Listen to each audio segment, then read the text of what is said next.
Welcome to the Tibet Center here at 151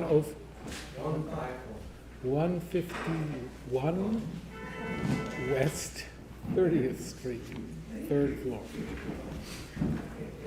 So we'll begin by reciting the prayer for the spreading of the teachings throughout the length and breadth of the West. By the force of the blessings of the non-fallacious three precious chants and of the truth of our pure selfless wishes, may the precious Buddha's teachings flourish and spread to the expanse of all areas throughout the length and breadth of the West.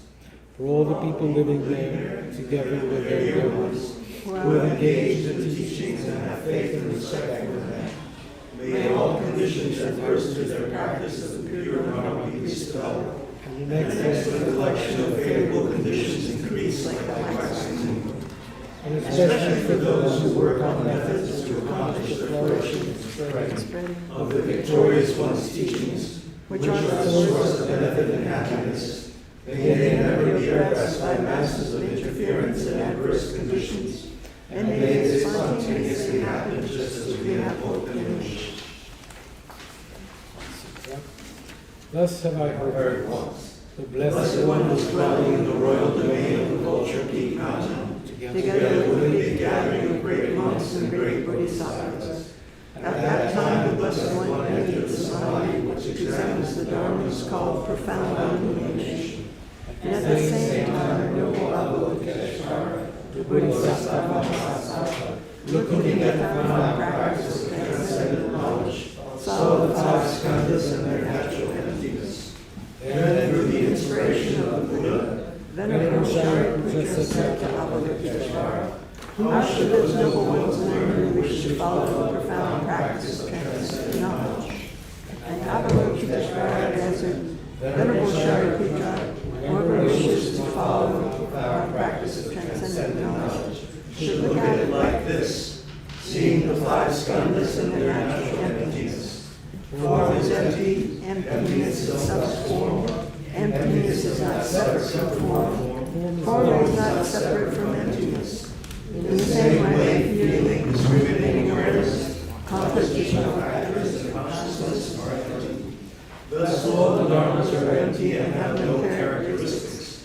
They are unborn and unceasing. They are not impure or pure. They neither decrease nor increase.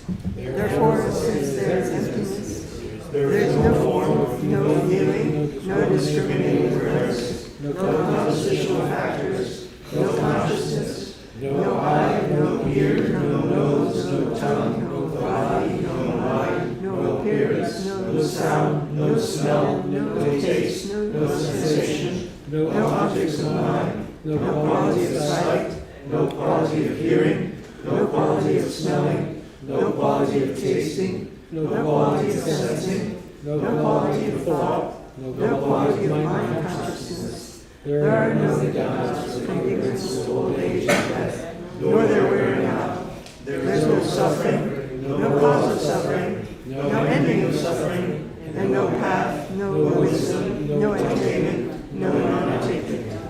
Therefore, since there is no attainment, the bodhisattvas abide by means of transcendental knowledge. And since there is no obscurity of mind, they have no fear, they transcend falsity and pass beyond the bounds of sorrow. All the Buddhas who dwell in the past, present, and future, by means of transcendent knowledge, fully and clearly awaken to unsurpassed, true, complete enlightenment. Therefore, the mantra of transcendent knowledge, the mantra of deep insight, the unsurpassed mantra, the unequal mantra, the mantra which calms all sufferings with eternal gratitude, where there is no deception. In transcendent knowledge, the mantra is proclaimed, Te Arta Omgate Gate Paragate Parasangate Bodhisoha. O Shariputra, this is how our Bodhisattva Mahasattva should learn profound transcendent knowledge. Then Blessed One arose from that samadhi and praised the Bodhisattva Mahasattva, saying, Good, O son of noble family. Profound transcendent knowledge should be practiced just as you were taught, and the Tathagata will rejoice. When the Blessed One had said this, Shariputra and Avalokiteshvara that whole gathering in the world with its gods, humans, assurers, and allies, their hearts full of joy, praise the words of the blessed Lord.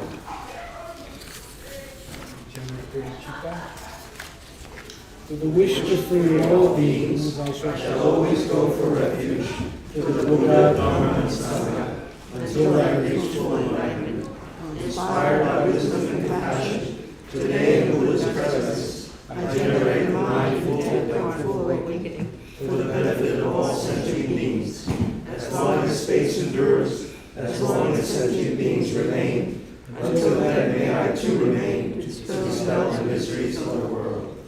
With the wish to free all beings, I shall always go for refuge to the Buddha, Dharma, and Sangha, until I reach full enlightenment. Inspired by wisdom and compassion, today in Buddha's presence, I generate a mind intent on full awakening for the benefit of all sentient beings. As long as space endures, as long as sentient beings remain, until then may I too remain to dispel the miseries of the world. With the wish to free all beings, I shall always go for refuge to the Buddha, Dharma, and Sangha, until I reach full enlightenment. Inspired by wisdom and compassion, today in Buddha's presence, I generate a mind intent on full awakening for the benefit of all sentient beings. As long as space endures, as long as sentient beings remain, until then may I too remain to dispel the mysteries of the world.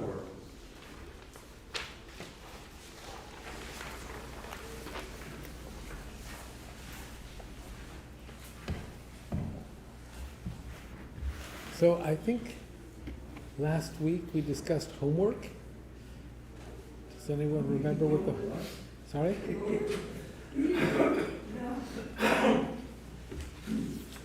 No? Hi. I wasn't here last week. Oh, so you know...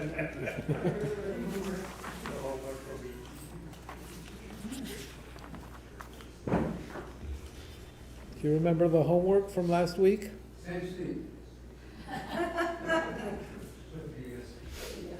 Okay, Tony is reminding me.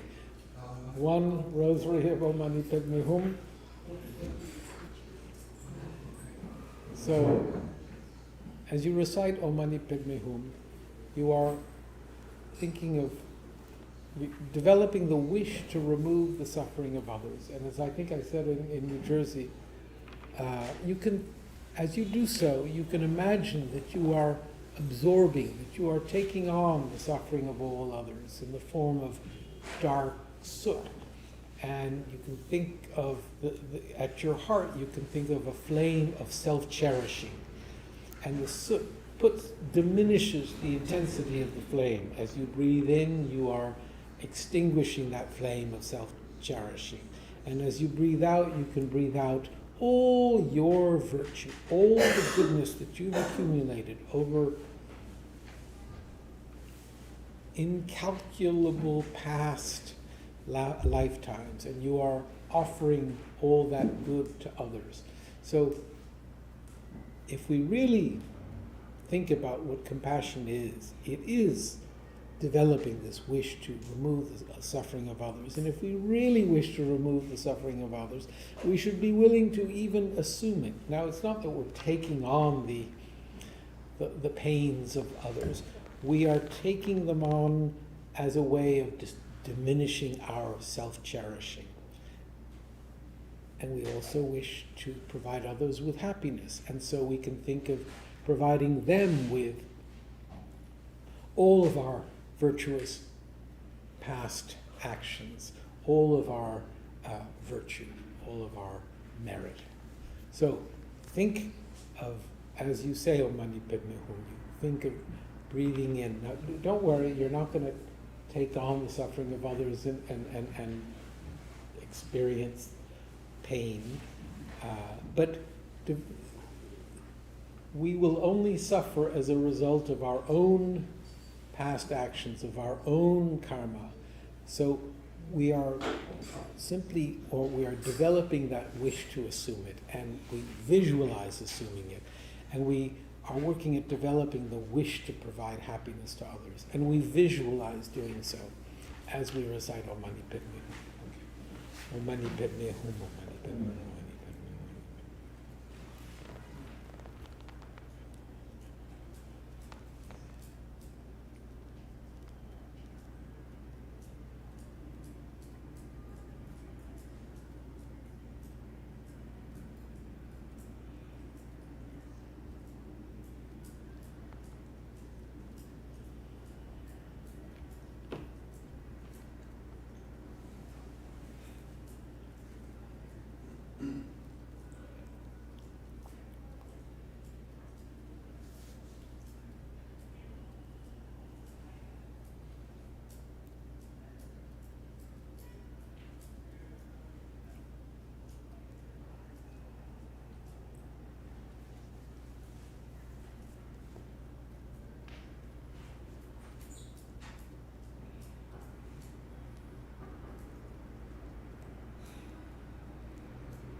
Mani Padme Hum.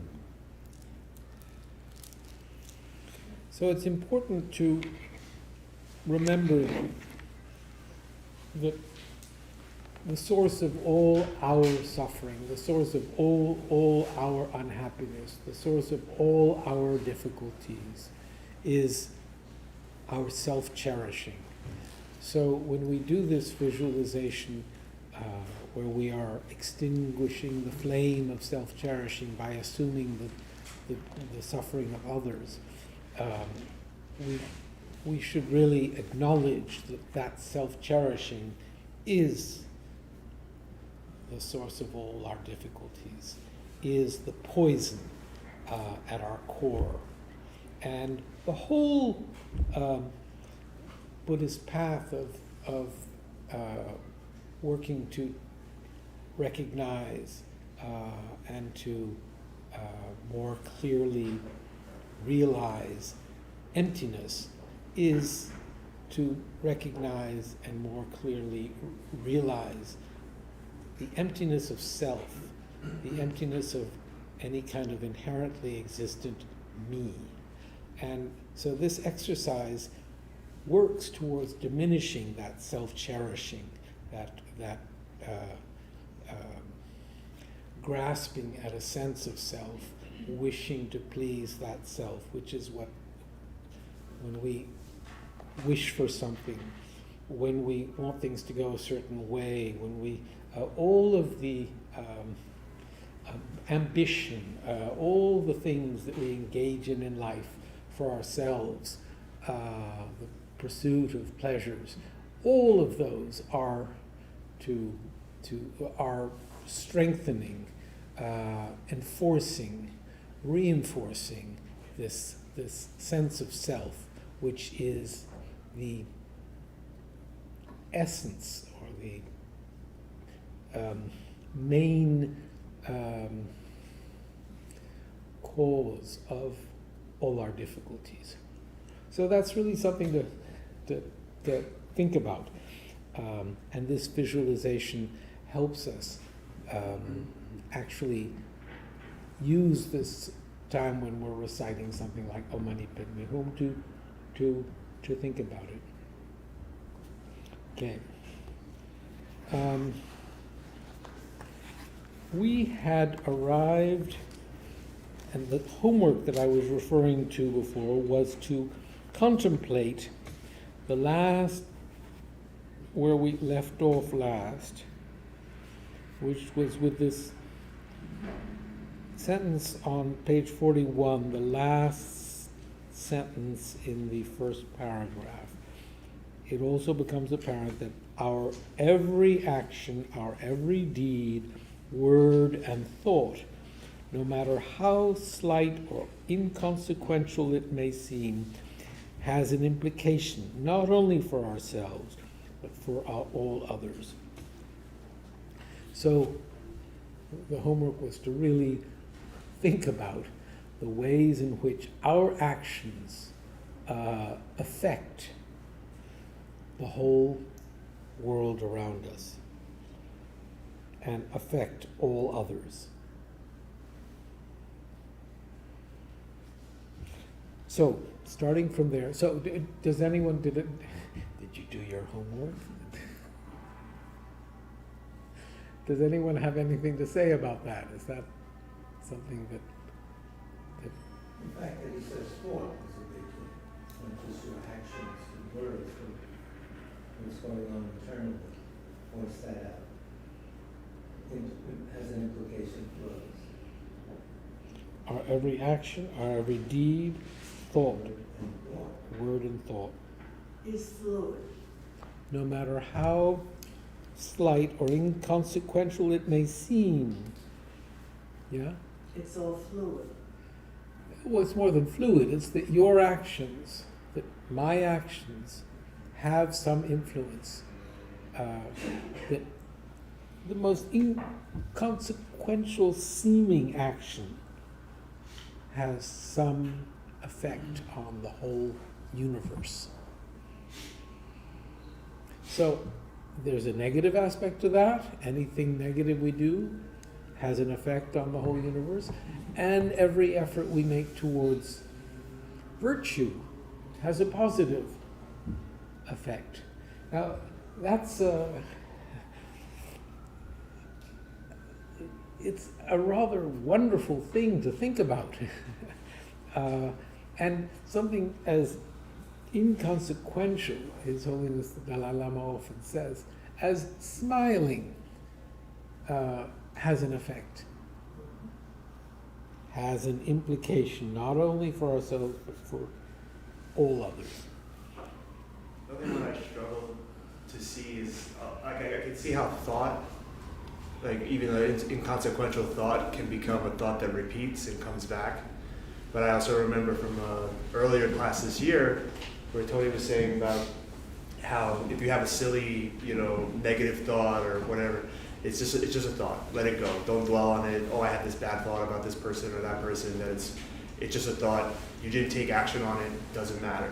So I find that interesting. His Holiness is saying, oh no, that it's a small one does matter too.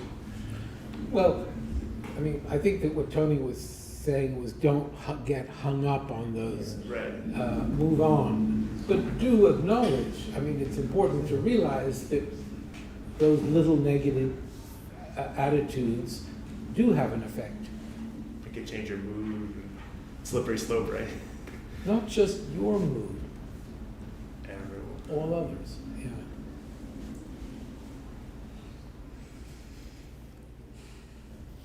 I think, in other words, that even the thought, even if it seems inconsequential, can influence our perceptions of things and also the way other people perceive.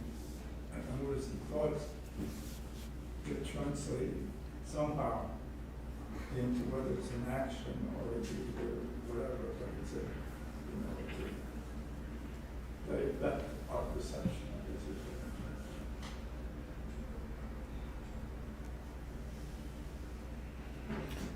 So I think the more we maintain that awareness, the more sort of mindfully we behave, and the stronger our ability to refrain from sloppy behavior. So I do think it's important to remember that we mustn't judge ourselves in some kind of, this may be what Tony was referring to as well. We're not going to get it perfectly. We have to move along, but we should keep on checking ourselves, and that will, the more we check ourselves, the more we will head in the virtuous direction. Furthermore, when we view reality in terms of dependent origination, it draws us away from our usual tendency to see things and events, and I think even people, in terms of solid, independent, discrete entities. So this view of things as solid, independent, and discrete entities is what, as we view things as possessing some kind of solid, independent, discrete entityness, that becomes the basis for our grasping at things, or for our considering them to be in some way bad. And the more we see them as parts upon which we give a label, or the result of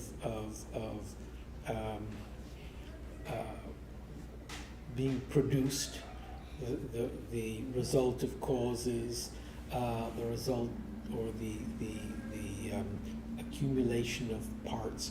All of those views of phenomena diminish our grasping at them, or diminish our grasping. It's not, we have to do more than that to really have our grasping dissolve altogether.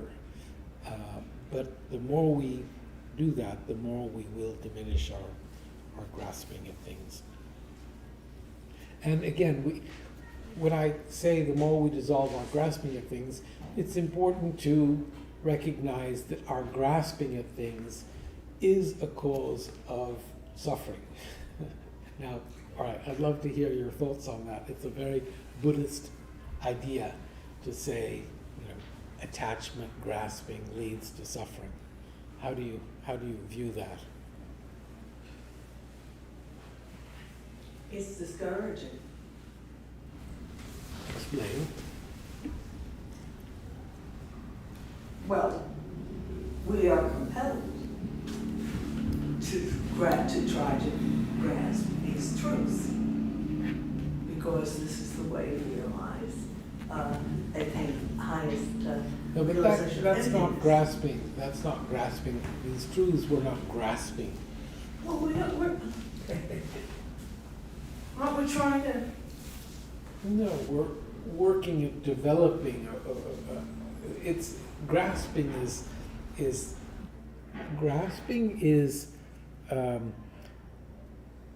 reaching out for something,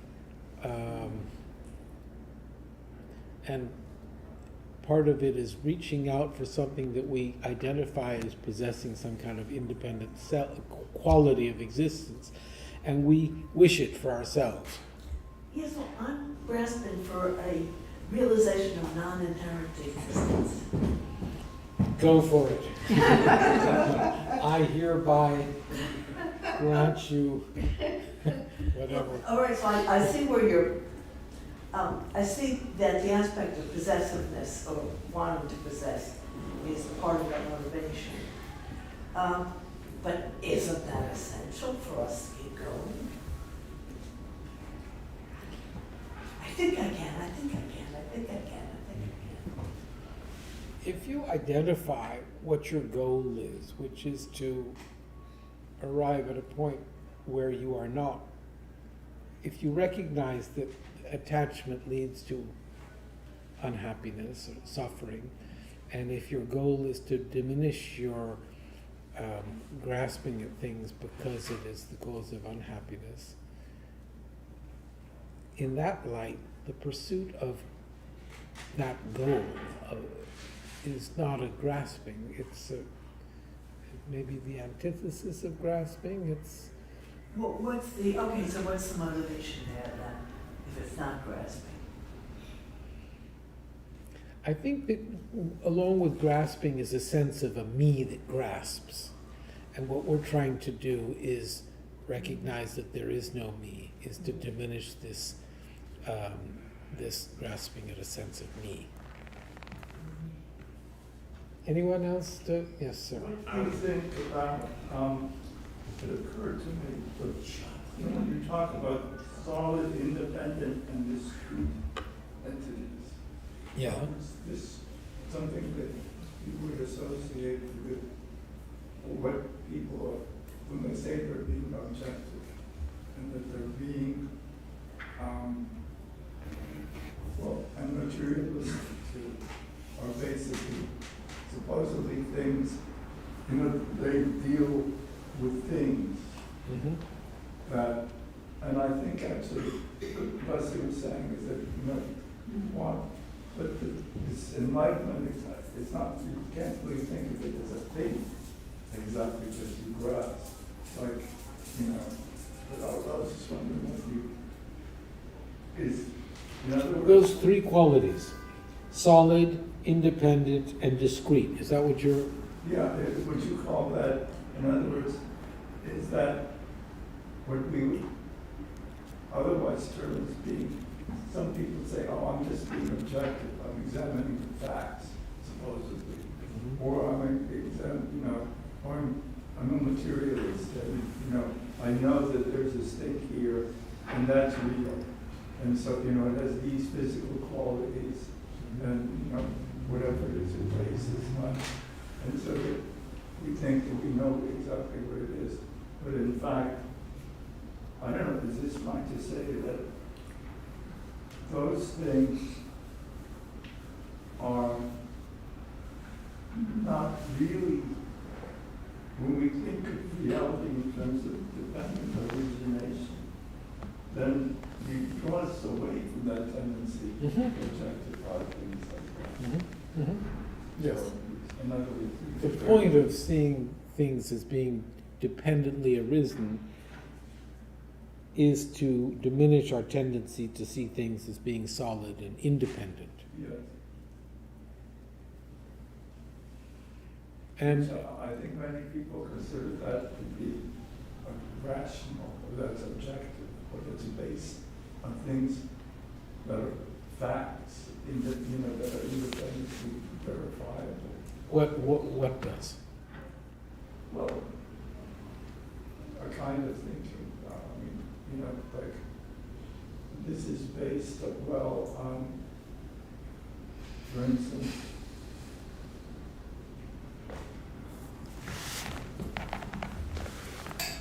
we tested this car, and then it lasted for 100,000 miles with such and such oil changes, etc. And so therefore this is objectively desirable or something. This is what? The object is desirable, or this type of thinking, or, you know, that, This objective criteria, yes. right? Then instead of depending only upon those things that we, I don't know, we suggesting that we look at things from,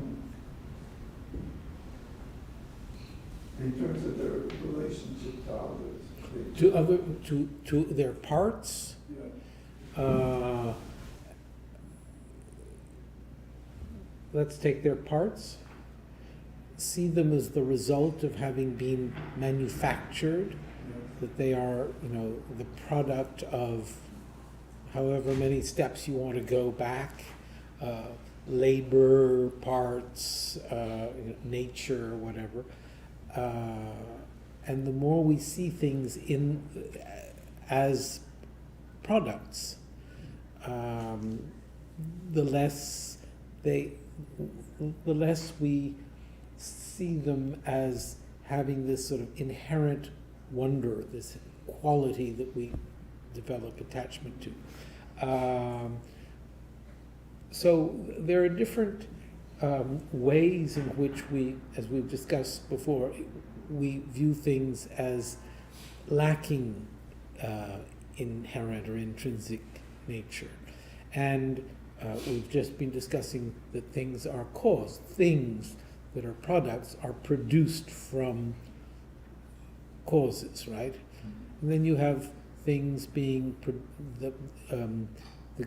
the coming together of parts.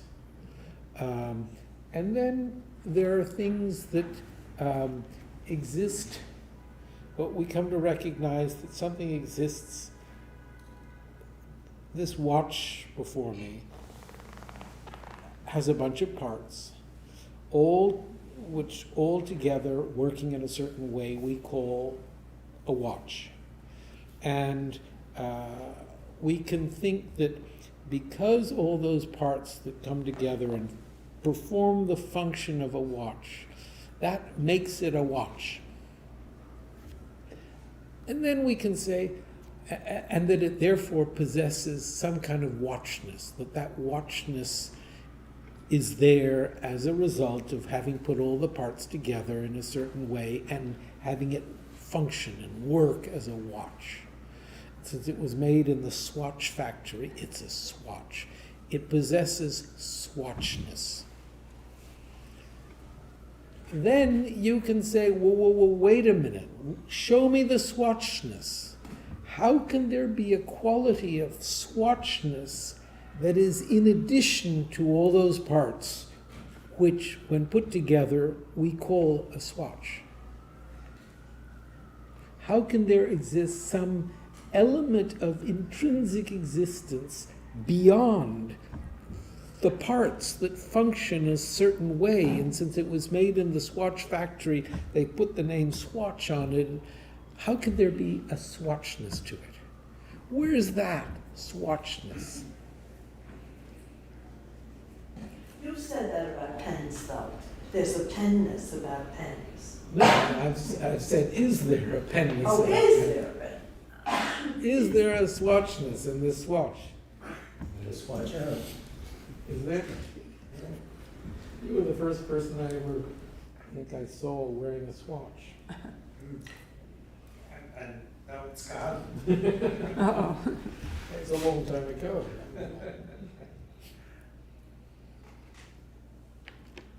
With the 6 upside down at the bottom.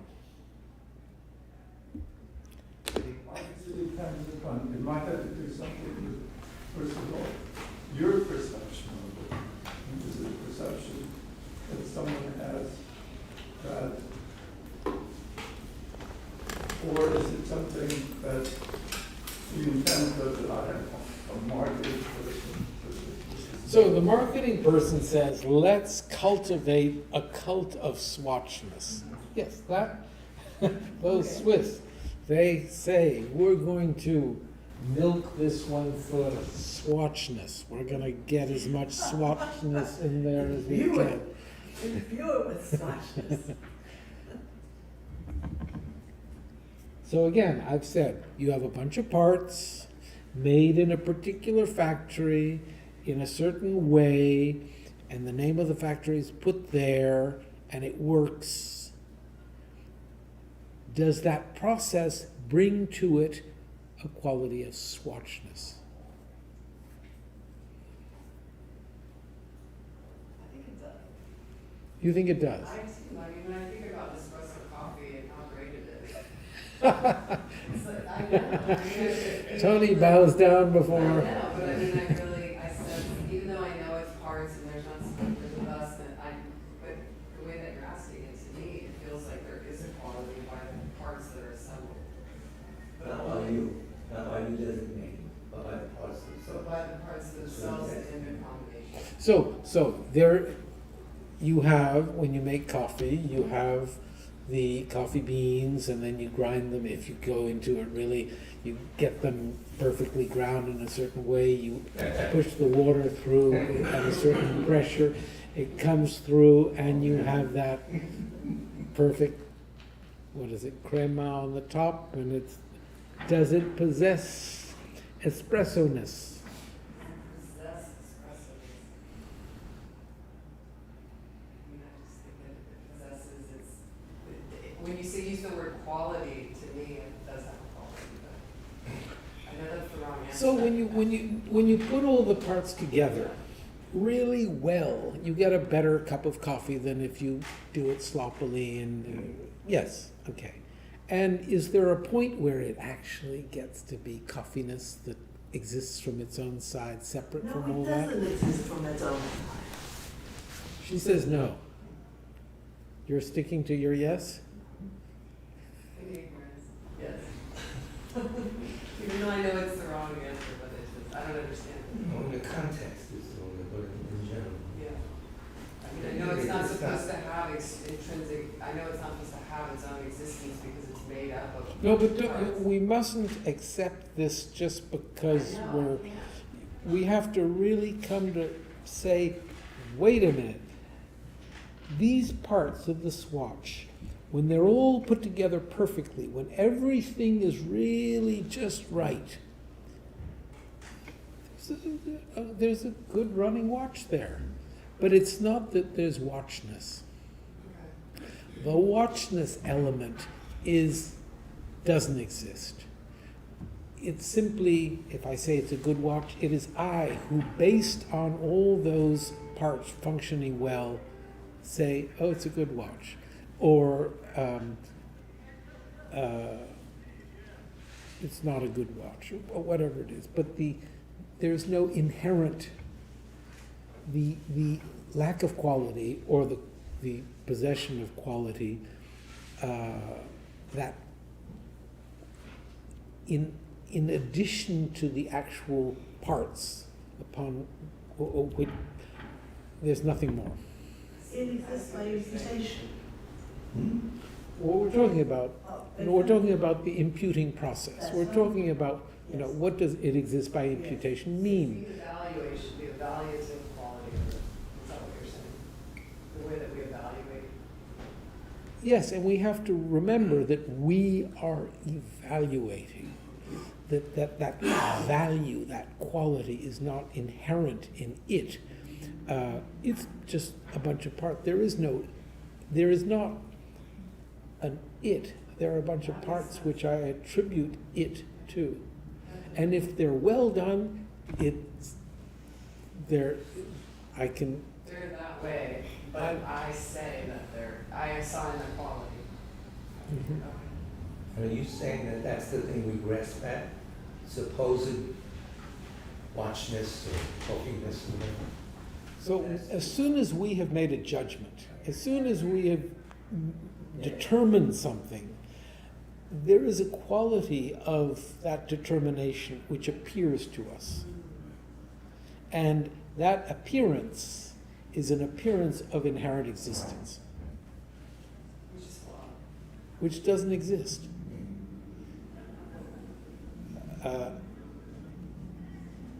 But we can't just say it doesn't exist.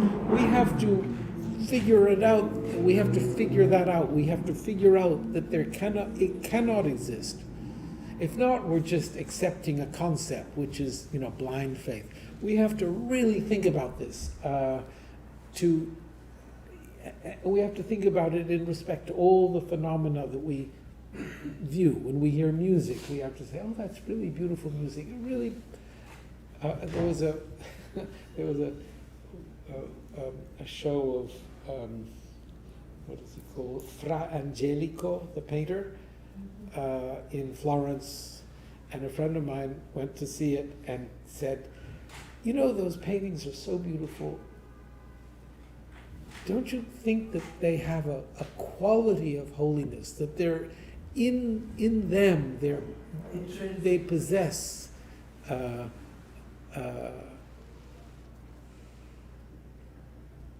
and I said, Did you see the picture? No, but I didn't go to the exhibition, but I've seen it, yes. Well, you can't make a saw- full qualified, no.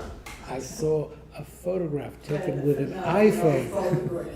It's a very good iPhone. Sorry? No, I have seen Fra no, Angelico paintings. you can't make so- a qualified judgment. And I told this person the following story that was, I remember, we're not meant to listen to music. Monks are not meant to listen to music. And accept it for, I'm sure I've told you this a number of times. Yeah, but we're not meant to view it as music. They're the chanting of prayers. And during Tibetan New Year and on His Holiness's birthday, and on there's another sort of relaxed time at the end of the rainy season retreat. When the retreat is over, we're meant to break the retreat by sort of going beyond, we're meant to relax, so the disciplines in the monastery are relaxed, and you can listen to music. And I had been sent a collection of all the Mozart piano sonatas,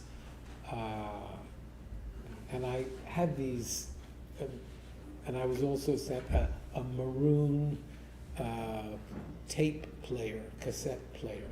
So I had my maroon cassette tape player, but I had no, it's not that I had asked for these things, and I put them away. And then suddenly it was Tibetan New Year, and we were allowed to play music, so I took this thing out and started playing these piano sonatas. And they were very beautiful, and everyone else was playing Hindi movie music. So I listened to my piano sonatas, and I really got into them.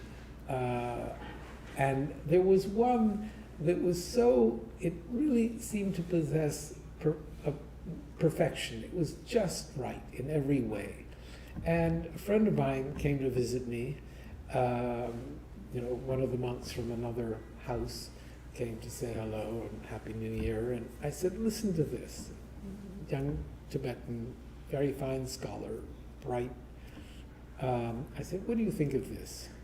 And he started listening, and after about 20 seconds or half a minute, he said, do I have to listen to this? And it was a real shock to me that it meant nothing to him. And so that's my response to this friend about Fra Angelico, is that it doesn't possess inherent anything. Our judgments are all imputed. I just add on, Fra Angelico did not mean for you to see his painting through a photograph. Yes, and Mozart did not mean for my friend to hear his music through a cassette. I'm saying Imagine. you don't have a fully There were no cameras in those days. Sorry? There were no cameras in those days. You don't know, you can just say that it wasn't meant to be. No, It was no, just simply just- programmed to be played by somebody. Yeah, that's true. And so, Well, yes, but Fra Angelico did not make a painting to be reproduced by Right, somebody. that's true. I think he would have been very happy for me. Perhaps. Better to see it than not to see it. Oh, perhaps. Now cameras. Holiness everywhere. What? Now cameras, on the other hand. Yes, they possess some kind of inherent existence. So maybe you get started with this question about grasping, and recently I was sitting with this idea from a slightly different angle, though still relevant. And I was thinking about how not even just it doesn't just stop objectively, as one's mind will hold these mental images and ideas also as solid, and as most people are also trying to alleviate their suffering by manifesting those ideas or achieving that mental image of what the perfect day looks like or so and so. And it's that element of grasping from the mind as well. Is that incorrect to think that way? Grasping. That mind is also grasping that idea as like the So mind. you said the word that idea. Idea? Yeah. So an idea, a grasping at an idea. As soon as you identify an idea as an idea, you have attributed it with a quality of inherent existence. Anything that we name, anything that we identify, the moment after our having identified it, as soon as we identify it, it then possesses in our mind or in the consciousness that that apprehends it, a quality of independent existence, a quality of inherent existence. That's, I look there, and as soon as I say, oh, there's a tripod, there's an idea of tripodness that has appeared to me. Question, for example, what about as a child who doesn't cognize yet? All the things in the world act upon them, so how is it that is, if it doesn't inherently exist, then what is acting upon them? Does that make sense? A child cannot cognize. So are you asking, before we are able to cognize, identify, does a quality of inherent existence appear to us? Is that Yes. I think that they cognize something. They don't look and say, oh, that's a tripod. But if they come to the, let's say that, and they hold on to that, they are identifying something in their mind. This is solid, this is cold, or whatever it is. And so just that little part of the tripod they're holding, they're identifying as something that they're holding that has a quality of coldness. I'm guessing. I don't remember.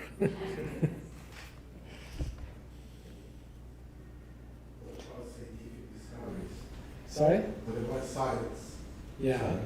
Like, you discover some new material, you have no idea what it is. You don't know what the properties are.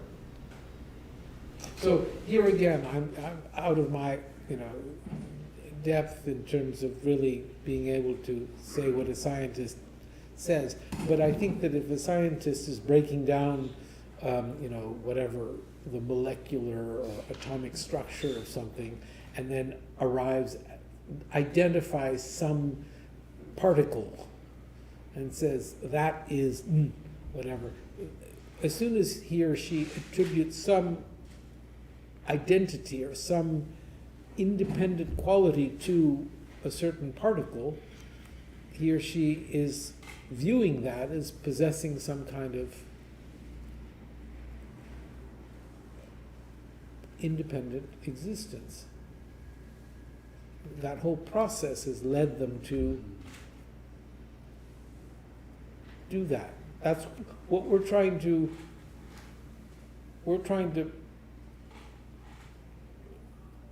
recognize that that's what we do. Yes? Does that make sense? And we're trying to acknowledge that that process harms us. That's, it's not just that we do that. We're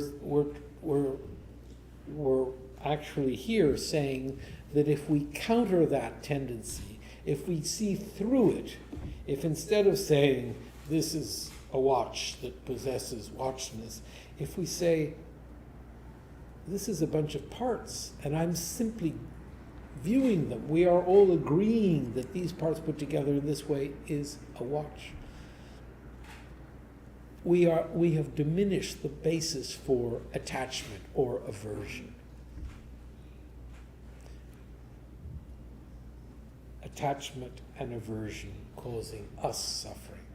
So we have actually diminished our suffering.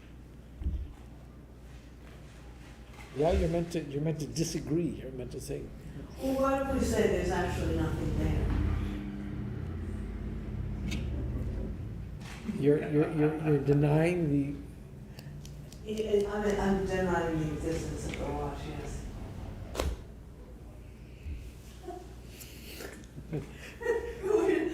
I'm sorry, I can't. You're a realist. So there are those philosophical schools that say if you deny the intrinsic existence of the watch, you are denying the existence of the watch. And in the sort of steps that I described before, I described the process whereby when you put the parts together and you put, it's all manufactured by the workmen who work at Swatch, and they are getting the parts that are the, Swatch parts, and they put it together and they put the name Swatch on it, and we can identify it as a Swatch. There has to be some quality of Swatchness. If not, we are nihilists. But these are all composed of microscopic particles. Exactly. So all of those microscopic particles, atoms that are put together in this particular way, when they are put together properly in this way, they possess a quality of Swatchness, according to a certain school of thought. Chandrakirti comes along and says, there is no quality of Swatchness among the parts.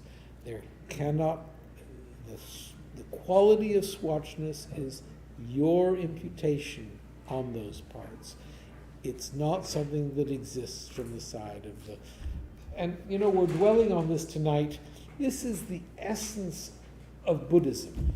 This is the unique teaching of the Buddha. Tsongkhapa, the 14th century reformer of Tibetan Buddhism, the person who took from all the existing schools of Buddhism and created and formed the Gelug tradition, when he understood this, the idea that things are the result of causes, phenomena are dependently arisen. When he understood the profundity of that particular teaching of the Buddha, he wrote this wonderful prayer in praise of dependent arising, in which he proclaims his wonder, his delight, his at this most profound and unique teaching by the Buddha. It is this recognition of dependent arising is the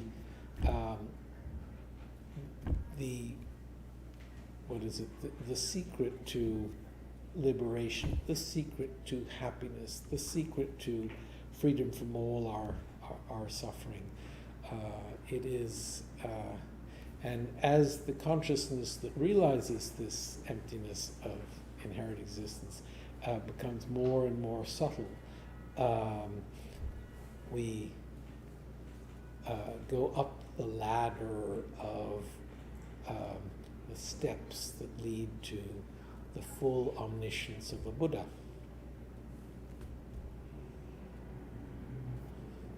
So it's worth it.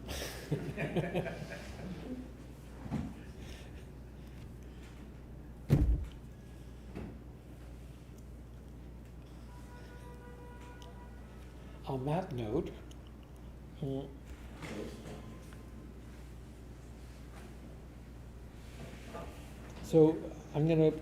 so the homework tonight will be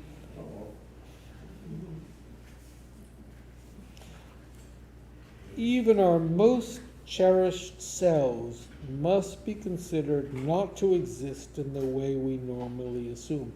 So it's not simply swatches, the very bottom of page 41. It's not simply swatches, it's all phenomena, it's ourselves. We exist in a dependent way. We lack any individual, what are these three? Solid, independent, and discrete. We are lacking solidity, independence, and a discrete entityness.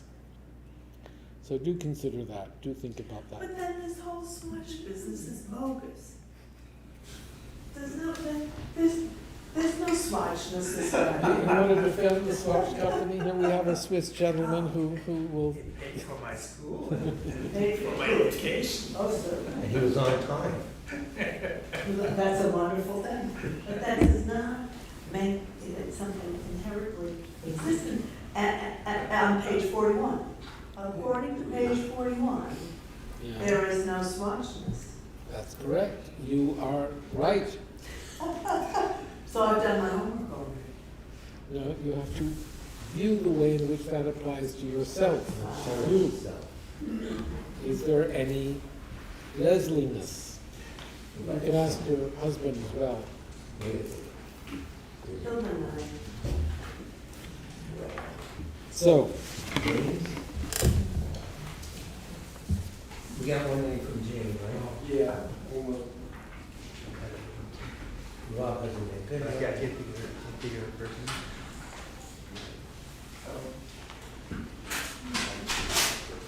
First name is Lady.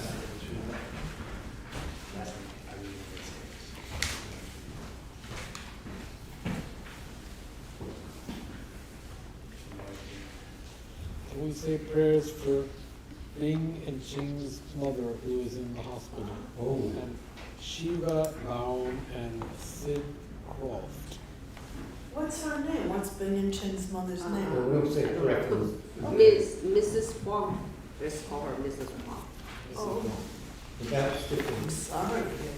right along that, that's what this, this is from somebody else. So the Sutra of the Recollection of the Noble Preachers. I prostrate thus the Buddha Bhagavad Tathagata Arahat Sambuddha, the learned and virtuous one, the Sugata, the knower of the world, the charioteer and tamer of beasts, the unsurpassable one, the teacher of Vedas and humans is the Bhagavad, the Tathagata is the core of all merit. He does not waste the wisdom on you. He is complete in ornament with all patience. He is basis of treasures of merit. He is adorned with divine marks. He blossoms with flowers and major marks. His activity is timely and appropriate. Seeing him gives us absolute. He brings true joy to those who mourn in faith. His knowledge cannot be overpowered. His strength cannot be challenged. He is the teacher of all sentient beings. He is the father of bodhisattvas. He is the king of noble ones. He is the guide of those who journey to the city of Nirvana. He possesses immeasurable wisdom. He possesses inconceivable confidence. His speech is completely pure. His melody is pleasing. One never has enough of seeing him. His form is incomparable. He is not stained by the round desire. He is not stained by the round form. He is not affected by the formless round. He is completely liberated from suffering. He is completely and utterly liberated from disguise. He is not possessed with doubts. His eyes are under control. He is completely autonomous. He is completely liberated from extreme torment. He is liberated from craving. He has crossed over the river. He is perfected in all wisdoms. He abides in the wisdom of the Bhagavats who arise in the past, present, and future. He does not abide in Nirvana. He abides in the ultimate perfection. He dwells on the Buddhi race. He all sentient beings. All these are the perfect virtues of the greatness of the Bhagavad. The Holy One are good at the beginning, good in the middle, and good at the end. Its meaning is excellent. Its words are excellent. It is uncorrupted. It is completely perfect and completely pure. It completely purifies. The Bhagavad teaches the Dharma well. It brings complete vision. It is free from sickness. It is always timely. It directs one further. Seeing it fulfills one's purpose. It brings peaceful meaning insight for the wise. The Dharma which is taught by the Bhagavad is revealed properly with the hand. It is renunciation. It causes one to arrive at perfect enlightenment. It is without contradiction. It is pithy. It is trustworthy from its end to the journey. As for the son of Vayana, they enter completely, they enter decisively, they enter straightforwardly, they enter harmoniously. They are worthy of veneration with joint palms. They are worthy of receiving prostration. They are filled with glorious merit. They are completely capable of receiving all gifts. They are an object of generosity. They are an object of complete generosity.